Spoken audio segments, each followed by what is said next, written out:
Praise the lord. ప్రభు అయిన యేసుక్రీస్తు నామంలో మీ అందరికీ మా హొసనా మినిస్ట్రీస్ తరపున హృదయపూర్వకమైన వందనాలు తెలియపరుస్తున్నాను.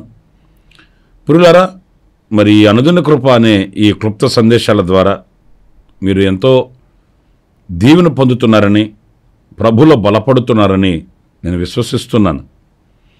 ఎందుకంటే ప్రతిదినం అరుణోదయముననే మొదటి గడియలలోనే ఈ క్లుప్త సందేశాలని విని ఆ దినమంతా కూడా ఆ వాక్యాల్ని ధ్యానించుకుంటూ ప్రభులో మీరు బలపడుతున్నందుకు నేను ప్రభువుని స్తుతిస్తున్నాను. ఈ క్లుప్త సందేశాలు ప్రతిదినం మీకు చేరువ కావాలి అని అనుకుంటే ఈ యూట్యూబ్ ఛానల్ని సబ్స్క్రైబ్ చేసుకోనండి, అనేకులకు తెలియపరచండి. మీదైన శైలిలో అనేకులకు మీరు తెలియపరిచి ఈ క్లుప్త సందేశాల ద్వారా అనేక మంది దీవించబడి ఆత్మలో బలపరచబడుటకు మీదైనటువంటి సహకారాన్ని మీరు అందించాలని ప్రేమపూర్వకంగా నేను మీకు తెలియపరుస్తున్నాను. ప్రాముఖ్యంగా మరి ఈ ఛానల్ని మీరు సబ్స్క్రైబ్ చేసుకుంటే ప్రతిదినం మీకు చేరువగా ఉంటాయి ఈ సందేశాలు. ఇవి మీ ఆధ్యాత్మికమైన జీవితానికి నూతనమైన మార్గాలలో నడిపించబడడానికి దోహదపడతాయని నేను విశ్వసిస్తూ ఉన్నాను. చూడండి, మనం ఆరాధించే మన ప్రభు ఎవరు అనంటే ఆయన గొప్ప దేవుడు, మహోన్నతుడు, మహోపకారి. ఆయనను గురించి మనం లేఖనాల్లో చదువుతాము. సర్వశక్తి కలిగిన దేవుడని, సర్వాంతర్వ్యామి అని, ఆయనకు సర్వాధికారం ఇవ్వబడి ఉన్నదని, ఆయన ఎంతో గొప్ప కార్యములు చేయగలిగిన ఘనుడని లేఖనాల్లో మనం చదువుతాము. అందుకు మనం ఎంతైనా ధన్యులం, భాగ్యవంతులమని చెప్పుకోవాలి. ఎందుకంటే ఆయనకు అసాధ్యమనేది ఈ లోకంలో ఏది కూడా లేనేలేదు. ఆయన మనకు సమస్తము ధారాళంగా అనుగ్రహించుటకు ఆయన దయగలిగిన దేవుడు, కనికరం కలిగిన దేవుడు, కృపచూపు తండ్రి. ప్రియులారా, ఆయన దగ్గర ఇది అసాధ్యమైనది, అసాధారణమైనది అనేది ఏది కూడా మనకు కనిపించదు.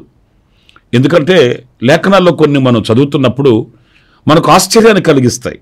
చూడండి, యెషయా గ్రంథం 35వ అధ్యాయం 7వ వాక్యంలో మనం గమనించినప్పుడు, ఎండమావులు మడుగులగును, ఎండిన భూమిలో నీటి బుగ్గలు పుట్టును. పురులారా, ఈ వాక్యం మనకు ఒక ఆశ్చర్యాన్ని కలిగిస్తుంది.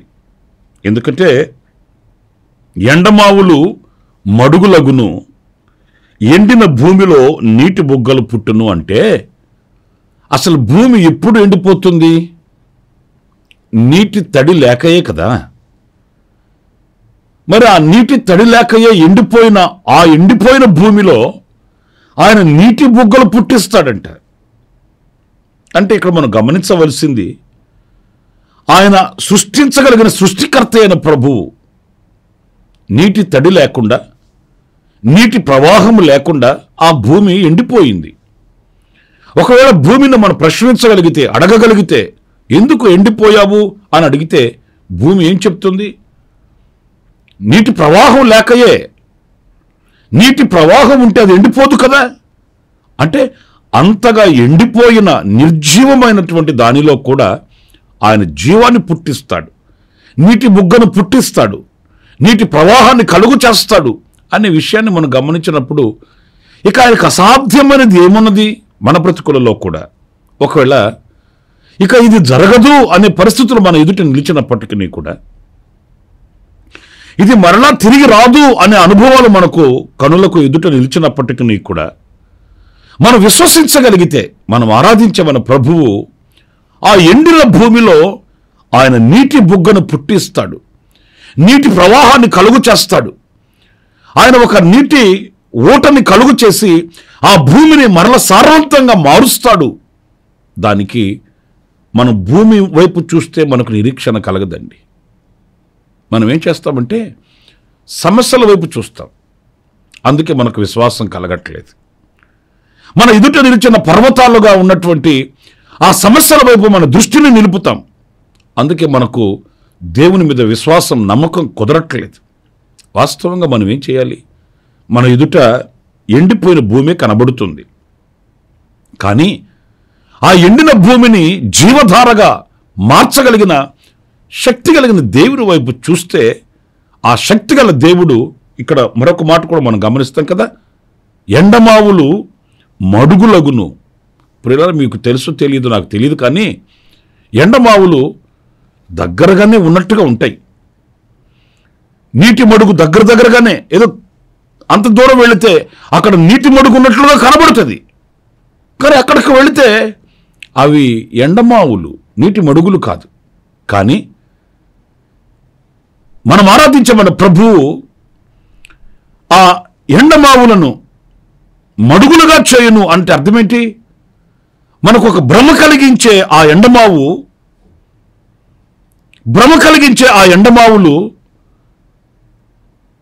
మడుగులుగా, అంటే సజీవమైనగా ఉండేటట్లుగా ఆయన చేస్తాడట. కొన్ని మనకు భ్రమగా నిలిచిపోతాయండి. ఆ భ్రమ ఇది భ్రమే కదా అని విడిచిపెట్టేదానికి లేదు. మనం విశ్వసించగలిగితే, మనం నమ్మగలిగితే, మన దేవుని మీద మనం ఆధారపడి ఆయనను ఆనుకొని నమ్ముకోగలిగితే, ప్రియమైన వారలారా, భ్రమగా నిలిచిపోవడం కాదు, కలలు కలగా నిలిచిపోవడం కాదు, ఆ కలలను సహితం సార్థకం చేయగలిగిన శక్తి కలిగిన దేవునినే మనం ఆరాధిస్తున్నామండి. మనం ప్రార్థన చేసి, మనం విశ్వసించి, ఆయన మీద నమ్ముకొని, ఆయన మీద ఆధారపడి మనం విశ్వాసపు నేత్రాలతో చూడగలిగితే, ప్రియులరా, మన వ్యక్తిగత బ్రతుకులలో ఏది నిరర్ధకం కాదు. నాకు అనేక మంది తెలుసు, చిన్ననాటి నుండి ఒకే ధ్యాసతో పరుగులు తీసి, ప్రయాసపడి, ప్రార్థించి, వాళ్ళు కోరిన రేవులో నిలిచి, లేక వాళ్ళు కోరిన ఆ స్థానమందు నిలిచి ప్రభుకు సాక్షిగా నిలిచిన వాళ్ళు అనేక మంది తెలుసండి. అనేక మంది సాక్ష్యాలు నేను విన్నానండి.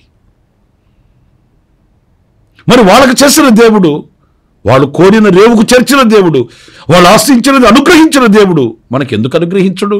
అనుగ్రహిస్తాడు. మనం ఆశించి, ప్రార్థించి,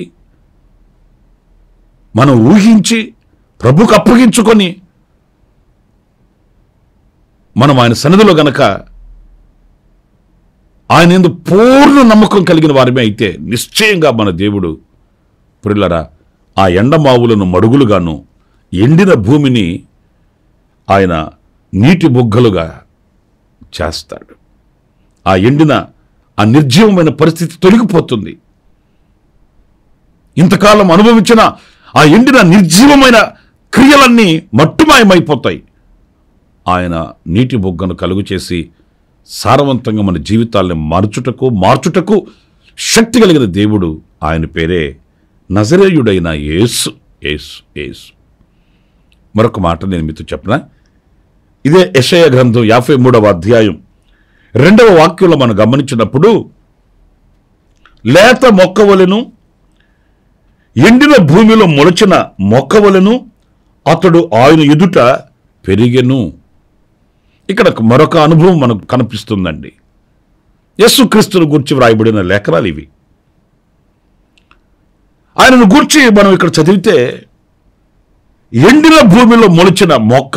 ఏమంటే నేను ఒక మాట అడుగుతాను, ఎండిన భూమిలో ఏ మొక్కైనా మొలుస్తుందా? ఒక మొక్క నాటితే దానికి రోజు నీళ్లు పోసి, దానికి పందిరి వేసి, అంత కాపుదల దానికి ఇచ్చినా కూడా ఈ రోజున ఒక మొక్కను పెంచడం ఎంత కష్టతరమో మనం చూస్తున్నాం కదండి. మరి ఎండిన భూమిలో మొక్క ఎలా మొలుస్తుంది? అదే దైవశక్తి. మన ఊహకు మించినది, మన శక్తికి అతీతమైనది, మన ప్రభావ మహిమలకు ఘనమైనది, హెచ్చైనది ఆయన ప్రభావ మహిమలు. మనలాంటి ఆలోచన కలిగిన వాడు కాదు ఆయన. ఆయన జ్ఞానానికి మితి లేదు అని వాక్యం చెప్తుందండి. పిల్లరా, ఒక ఎండిన నేల మీద, ఎండిన భూమిలో మొలచిన మొక్క అంటే, ఈ లోకంలో సమస్తము కూడా ఎండిన అనుభవాలే కనిపిస్తున్నాయండి. ఇది ఒక గాఢాంధకారపు లోయ. ఈ ఎండిన ఈ లోకంలో ఆయన లేత మొక్క వలె, లేత మొక్క ఎలా ఉంటుంది? పచ్చగా, పుష్టిగా, పుష్కలంగా. ఆ లేత మొక్కను చూసినప్పుడు మనకు ఆహ్లాదం కలుగుతుంది. పైపెచ్చు ఎండిన భూమిలో మొలచిన మొక్కది.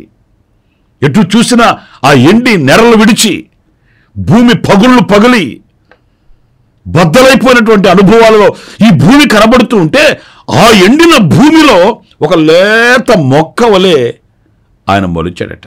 నిజమే ప్రియా దేవుని బిడ్డలారా, మన బ్రతుకులలో ఎండిన అనుభవాలలో నిరుత్సాహపడిపోయిన స్థితిగతుల మధ్య ఆయన మరలా ఆశలు చిగురింప చేయగలిగిన దేవుడండి.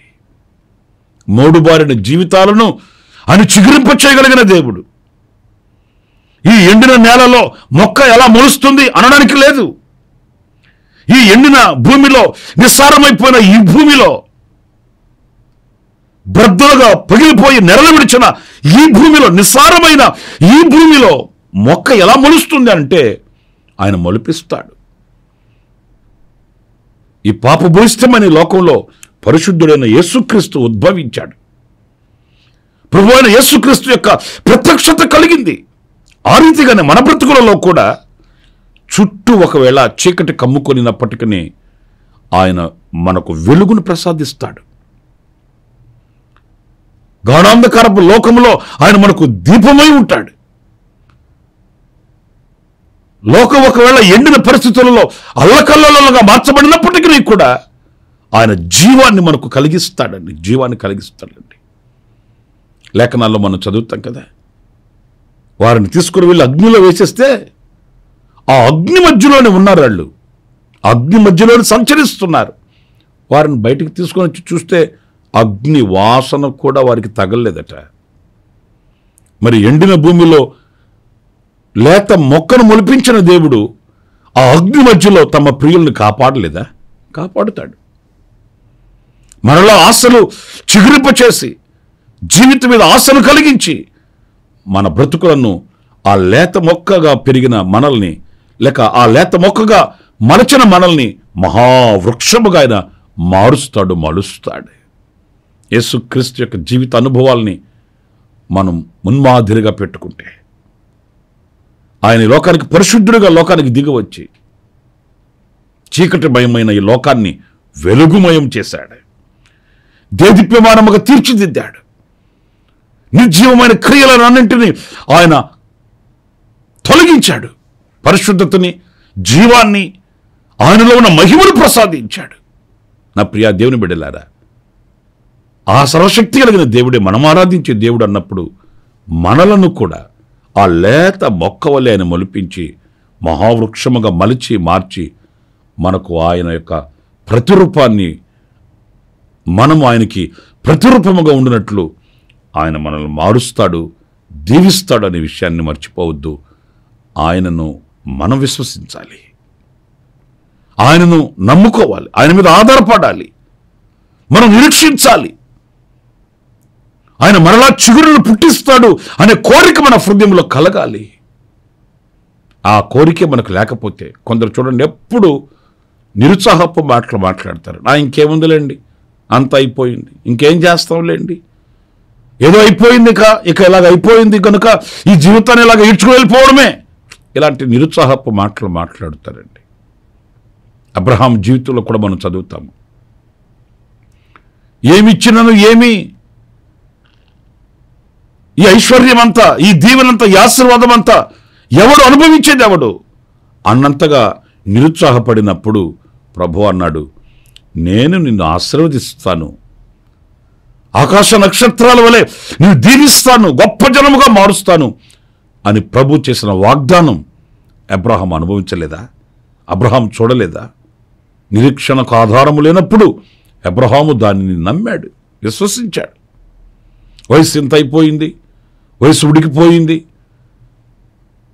గనుక నాకు ఎలా సంతానం కలుగుతుంది అని అవిశ్వాసంతో అతను ముందుకు వెళ్ళలేదు. దేవుని మాట వైపు దృష్టి నిలిపాడు, విశ్వసించాడు. తద్వారా గొప్ప అద్భుతం చూడగలిగాడు. మరి మనం ఎందుకు చూడలేమండి? మనం ఎందుకు అనుభవించలేమండి? ఆయనను విశ్వసించకయ్యే కదా.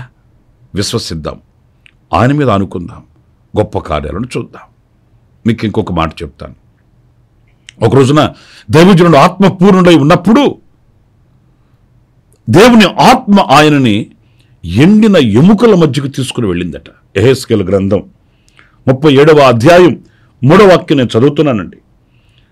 ఆయన నరపుత్రుడా, ఎండిపోయిన ఈ ఎముకలు బ్రతకగలవా అని నన్నడుగగా, ప్రభువా యెహోవా అది నీకే తెలియనని నేనంటిని. చూడండి, అక్కడ ఎముకలన్నీ ఎండిపోయి ఉన్నాయట. ఆ ఎండిన ఎముకలకు జీవం కలుగుతుందా అని ప్రభు అడుగుతున్నాడండి. పిల్లలు, ఇది మనకు కూడా ఆశ్చర్యంగానే ఉంటుంది. కంటికి కనబడేది ఎండిపోయిన ఎముకలు, వాటిలో జీవం ఎంత మాత్రం కూడా లేదు. మరి ఆయన అడిగే ప్రశ్న ఏంటి? ఈ ఎండిపోయినవి జీవించగలవా? ప్రియ దేవుని బిడ్డలారా, ఇక్కడే క్రైస్తవ జీవితానికి ఒక పరీక్ష. కంటికి చూసేవి కొన్ని, మనం విశ్వసించవలసినవి దీనికి విరుద్ధంగా, దీనికి వ్యతిరేకంగా విశ్వసించవలసి వస్తుందండి. కంటికి కనబడేవి ఎండినవి, విశ్వసించవలసింది ఆ ఎండిన ఎముకలలో జీవాన్ని. ఇది కొంచెం కష్టతరంగా ఉంటుందండి. ఎందుకంటే కంటికి కనబడ్డ దానినే మనం విశ్వసిస్తాం. ఆకాశం పైన ఉంది కదా అంటారు. అవును, పైన ఉంది. ఆ ఆకాశం క్రిందకు వస్తుందా అని అంటే మనం ఏం చెప్పగలమండి? విశ్వాసానికి అంత పరీక్ష ఉంటుందండి. కంటికి శరీరం కుళ్ళిపోతుంటుంది, కానీ ఆ కుళ్ళిపోతున్న ఆ శరీరాన్ని జీవము కలిగిన శరీరముగా విశ్వసించగలమా? విశ్వసించగలిగితేనే దైవ కార్యాలు మనం చూడగలుగుతామండి. యోబు చరిత్రలో మనం గమనిస్తాము. ఆయన ఒళ్ళు గుళ్ళైపోయింది, కళ్ళు కుళ్ళిపోతున్నాయి. అయినప్పటికీ కూడా ఆయన నా విమోచకుడు సజీవుడు కనుక నేను చావను అంటాడు. అంటే ఆ శరీరం కుళ్ళిపోతున్నా కూడా సజీవమైన శరీరాన్ని ఆయన విశ్వసిస్తున్నాడు. ఆయన ఒళ్ళు గుల్లైపోతున్నా కూడా ఒక ఆరోగ్యకరమైన శరీరాన్ని ఆయన విశ్వసిస్తున్నాడు. నేను విశ్వసిస్తున్నాను, నా దేవుడు చేస్తాడు. విశ్వసించిన దానిని ఒకరోజు కనులారా చూడగలిగాడండి. అందుకే పరిశుద్ధుడైన పౌలు హెబ్రీ సంఘానికి రాస్తాడు, విశ్వాసము అనున్నది నిరీక్షించు వాటి యొక్క నిజస్వరూపం అంటాడు. మన కన్నులతో చూసేది ఒకటి, దానికి వ్యతిరేకంగా మనం విశ్వసించేది ఉండాలండి. అవును, వర్షం లేదు, కరువు వచ్చేసింది, మోకాళ్ళ మధ్యలో తలపెట్టుకొని ప్రార్థన చేస్తూ తమ పరివారంతో చెప్తాడు దైవజనుడు, వెళ్ళి ఆ పర్వతం ఎక్కి చూడు, మేఘం కనబడుతుంది. ఎలా కనబడుతుందండి మేఘం? అప్పటి వరకు వర్షం లేదు కదా, కంటికి కనబడేది వర్షం లేని పరిస్థితియే. కానీ దైవజనుడి యొక్క విశ్వాసం ఆ కంటికి కనబడుతున్న దానికి వ్యతిరేకంగా విశ్వసించాడు. నా దేవుడు వర్షమిస్తాడు. అరచేతి అంత మేఘం లేచింది, మోపోయిన వర్షం కురిసింది. మరి ఈ రోజున అంతటి విశ్వాసాన్ని మనం కలిగి ఉండగలిగితే, ఆ ఎండిన ఎముకలకు జీవం కలిగితే, అది మహా సైన్యమై నిలిచింది. ఆశ్చర్యం కాదా? ఆ ఎండిన ఎముకలకు జీవం ఎలా కలిగింది? ప్రియులారా, ఆయన నోటి వాక్, ఆయన నోటి మాట మన బ్రతుకులలో కూడా అనేక విధాలుగా ఎండిన అనుభవాల్లో ఒకవేళ నిర్జీవమై పడి ఉంటే ఆయన వాక్కు పంపుతాడు. ఆ వాక్కు మనకు జీవాన్ని ఇస్తుంది. ఆ వాక్కు మనలో ఒక శబ్దాన్ని కలిగిస్తుంది. ఆ వాక్యే మనల్ని ఒక సైన్యముగా మారుస్తుంది. అంతటి మహామహిమ కలిగిన శక్తి కలిగిన దేవునిని మనం ఆరాధిస్తున్నాం. మరి అలాంటప్పుడు ఏ ఏ విషయాలలో ఎండిపోయి ఉన్నారో, ఏ ఏ విషయాలలో నిర్జీవమై పడి ఉన్నారో, ఏ ఏ విషయాలలో సచ్చిన స్థితిలో కుప్పకూలిపోయి ఉన్నారో, నా ప్రియ సహోదరులారా, మీరు ఈ రోజున ప్రభువా నన్ను జీవింప చేయమని కోరుకుంటే, ప్రభువా నన్ను జీవంలోనికి దాటించమని కోరుకుంటే, నా ఎండిన స్థితిని తొలగించి సారవంతమైన బ్రతుకులు నాకు ప్రసాదించమని మీరు గనక ప్రార్థిస్తే నిశ్చయంగా నా దేవుడు మీ ప్రార్థన ఆలకిస్తాడు. ప్రార్థన వినే దేవుడు మన దేవుడు, కన్నులను చూచే దేవుడు మన దేవుడు, మనతో అడుగులు వేయగలిగిన శక్తిగల దేవుడు మన దేవుడు. మనల్ని ఎప్పటికీ ఎన్నటికీ విడువలని వాగ్దానం చేసిన సంపన్నుడు ఆయనే, నజరేయుడైన యేసు. మరి ఈ రోజున ఎండిన భూమిలా ఉన్నావా, లేక ఎండిన ఎముకల్లా ఉన్నారా?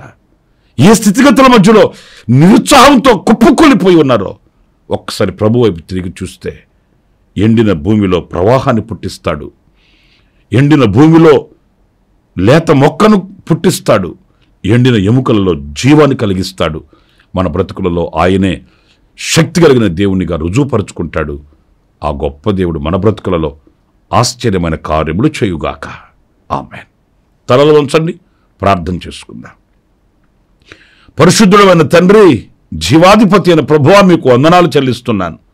మీకు అసాధ్యమైనది ఏమున్నది నాయన? మీరు సమస్తం చేయగలిగిన దేవుడవు, సర్వాంతర్వ్యామివి, గొప్ప దేవుడవు, మహోన్నతుడవు నాయనా. ఎండిన భూమిలో ప్రవాహాన్ని పుట్టించి ఎండమావులను మడుగులుగా చేయగలిగిన శక్తిగల దేవుడువు నీవు నాయన. ఎండిన భూమిలో లేత మొక్కవలే ఈ లోకానికి దిగి వచ్చావు, జీవాన్ని ప్రసాదించావు. ఆ రీతిగానే మా బ్రతుకులలో కూడా ఎండిన నేలలో ఆశలు చిగురింపు చేయగలిగిన దేవుడవు. అందుకు నీకు స్తోత్రాలు చెల్లిస్తున్నాను.